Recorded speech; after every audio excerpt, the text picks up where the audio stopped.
यस्तो राम्रो ठाउँ म त के गर्नु र स्वर्ग त पुग्नै पर्दैन कि यही हो क्या स्वर्ग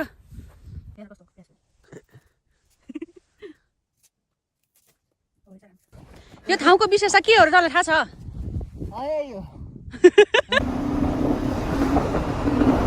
कसको घर हो यो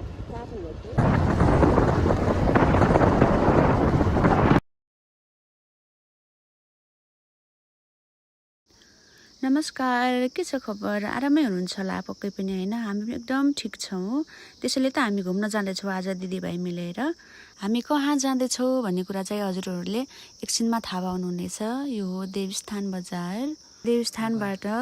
जुग्जा खोला जिया खोला हुँदै हामी निसी पुग्यौँ निसी भल्कुत हुँदै गएको हो यो चाहिँ हो निसी यस्तो राम्रो ठाउँ यस्तो समथल ठाउँ होइन बारी पहिरोको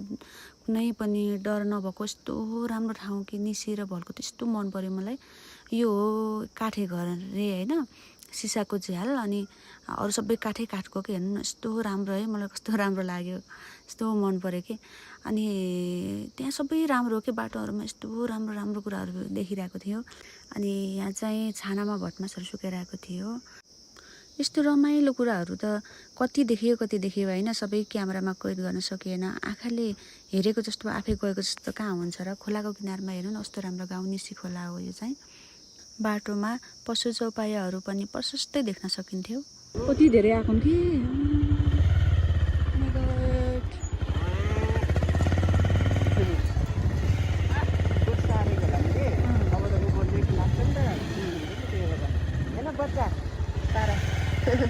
हामीले चाहिँ जति अगाडि गयो उति अगाडि जाउँ लाग्ने कि यो पछि के आउँछ होला यस्तो कौतूहल त लाग्ने कि है हेर्नु न बाटोमा सानो सानो कति क्युट घर के कस्तो राम्रो यो चाहिँ भाङ्गो हो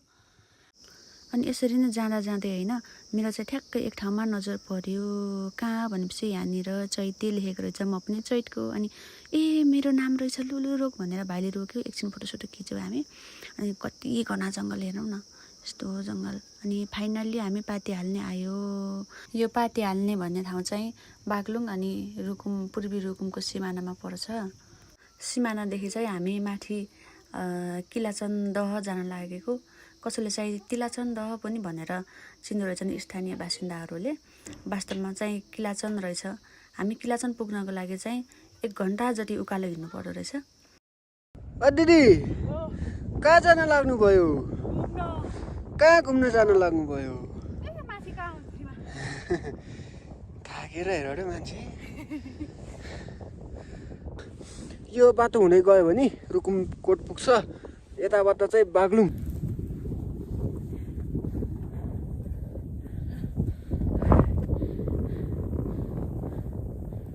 कस्तो लागिरहेको रमाइलो लागिरहेछ थकाइ पनि लागिरहेछ तर रमाइलो गर्दाखेरि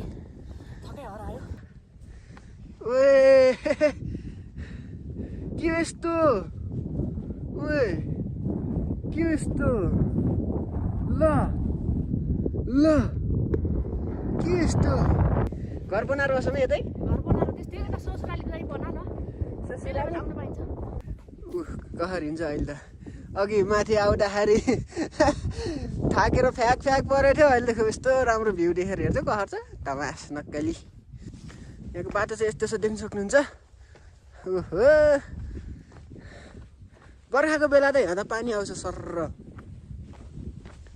वाउ यसरी हिँडिदिन्छु म त फेरि साह्रै सुन्दर ठाउँ म चाहिँ फर्स्ट टाइम आउँदैछु यस्तो रमाइलो लाग्यो यो रमाइलो ठाउँ देखेर मलाई भोक पनि लागेको छैन थकाइ पनि लागेको छैन क्या अहिले त मलाई झन् लागै छैन म त खानै खाएको होइन आज अप्ठ्यारो छ ठाउँ हाम्रो नयाँ दिदी लोत्नु होला है ओए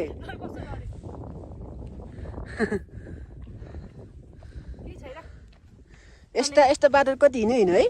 यस्तै रमणीय वातावरणको अवलोकन गर्दै हामी चाहिँ आफ्नो गन्तव्यतिर लम्किँदैछौँ यता नजिक पाइपर्ने साथीहरू कतै घुम्न जान पाए हुन्थ्यो भन्ने जस्तो सोचिराख्नु भएको छ भने यो ठाउँमा आउन सक्नुहुन्छ यो ठाउँ घुम्नको लागि चाहिँ एकदम बेस्ट छ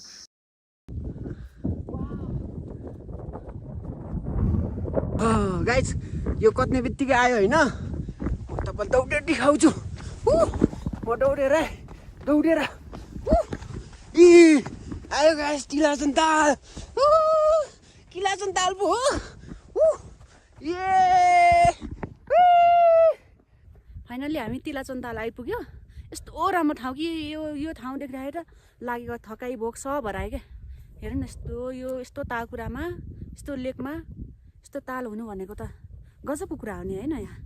कोही मान्छे छैन पुरा सुनसान के शान्त न रुख छ एउटा रुख पनि छैन यहाँ वरिपरि ठाउँमा यस्तो राम्रो ठाउँमा तिलाचन ताल भन्थ्यो र तर किलाचन ताल रहेछ ल भिडियो बना म एक राउन्ड हान्छु घुम्दियोस् सक्दैन ल गाइजहरु म एक राउन्ड हानेर आएँ यता दाहिनेबाट जाने कि दाहिनेबाट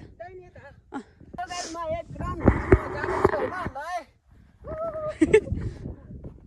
मर्छ खुसीले एक राउन्ड हान्न गएको थियो म चाहिँ नसकेर भिडियो खिचेर बसिरहेको छु जान त जान्छु म तर बिस्तारै जान्छु म चाहिँ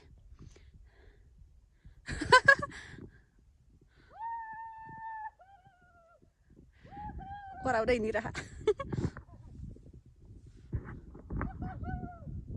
वाउ कति राम्रो ठाउँ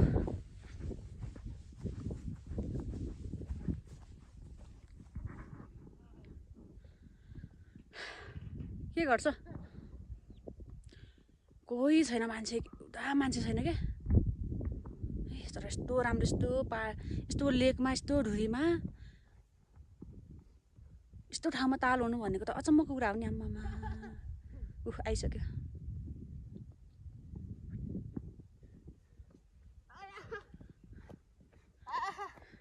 एक राउन्ड हाने गाइज म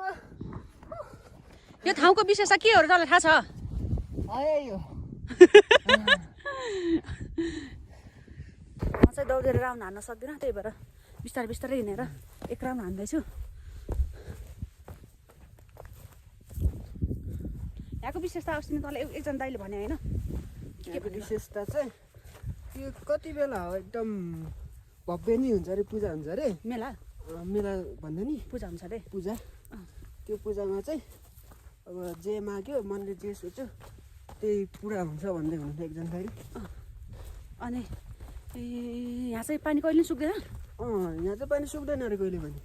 अब यो अहिले के महिना हामी कार्तिकको महिनामा आएको छ कार्तिकको महिनामा यति धेरै पानी छ अब बर्खामा झन् भइ नै हाल्ने भयो अब हिउँदमा पनि यतिको पानी हुनु भनेको यो कहिले पनि नसुक्ने होला अब यता कसैलाई केही कुराहरू यो तालको बारेमा केही कुराहरू सोधौँ भने सोचिरहेको थियो तर कोही छैन कि एउटा मान्छे छैन कि हामी दुई भाइना भए कोही छैन हामीले बर्खाको बेलामा चाहिँ यतातिर भेडा बाख्राहरू गोठ लिएर आउनुहुन्थ्यो होला सायद यतातिर मान्छेहरू भेट्न सकिन्थ्यो होला अहिले चाहिँ अब लेकमा जाडो हुन्छ नि त त्यही भएर सबैजना बेसीतिर झर्नु भएको होला अनि कोही पनि हुनुहुन्न कि अहिले त लेक लाग्छ नि त त्यही भएर गाई बस्तुहरू सब तल झरेन अहिले त सब तल गएछ कि कोही छैन किलाचन्दह बराहाथान कहाँ पर्दो रहेछ सुनसहरी गाउँपालिका 1 के हो धुसबाङ रोल्पा भन्ने ठाउँ पर्दो रहेछ 2075 4/27 गते उद्घाटन भएको रहेछ ताल हेरौँ न गाइज आहा नि कति राम्रो हो हामीले मन्दिरको दर्शन गऱ्यौँ तालको पानी चाहिँ एकदम सफा सुन्दर अनि एकदम चिसो पनि थियो फाइनल्ली हामीले दर्शन गरेर अनि माथि डाँडामा जाँदैछौँ माथि गएर यस्तो खाजा खाऊँ भनेर तालले हेर्नु सक्नुहुन्छ यस्तो राम्रो ठाउँ म त के गर्नु र स्वर्ग त पुग्नै पर्दैन कि यही हो क्या स्वर्ग यस्तो राम्रो ठाउँ छ कि वरिपरि हेर्नु न यस्तो रमाइलो वातावरणको अवलोकन गर्दै खाजा खानुको मजा नै बेग्लै के हामीले चाहिँ सुन्तला लिएर गएको थियो अनि अम्बाहरू लिएको थियो अनि चटपटे बनाउने सामान हामीले घरबाटै बोकेर गएको थियो किनभने त्यहाँ पसलहरू केही पनि पाउँदैन कि पसलहरू केही छैन आफैले नै बोकेर लानुपर्छ सामानहरू पानी पनि आफैले लिएर जानुपर्छ पानी पनि पाउँदैन निकै रमाइलो भएको थियो हामीले चाहिँ त्यही डाँडामा बस्यो खाजा खायो चटपटेहरू अब के लिएर गएको थियो सबै बनाएर खायो खाजा खाइसकेपछि यस्तै रमाइलो गर्दै हामी फेरि घर फर्क्यौँ यति बेलासम्म हाम्रो भिडियो हेर्नुभएकोमा हजुरहरू सबैजनालाई धन्यवाद यस्तै भिडियो हेर्नको लागि मेरो युट्युब च्यानल सब्सक्राइब गर्नुहोला।